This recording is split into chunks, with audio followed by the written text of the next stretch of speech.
Alam nyo ba ang Hulugan Falls sa Luisiana, Laguna? This is the one of the highest waterfalls sa Laguna.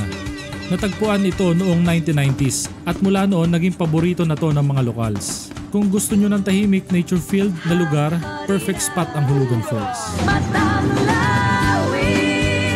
Ayun, pagkapasok nyo ng entrance, pagkatapos magbayad, orientation, tapos yun, maglalakad na kami papuntang falls. Mga ilang minuto, kuya?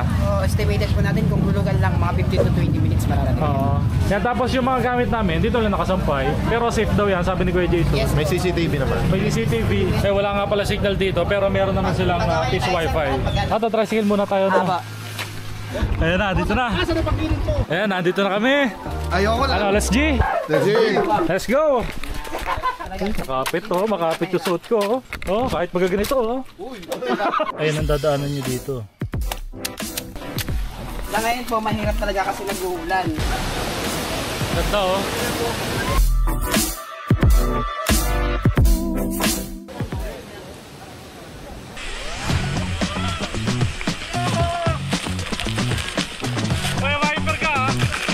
Kung nagustuhan mo yung content, sana malike mo tong video at mapag-follow ka na rin sa page. So yun, thank you po. Peace.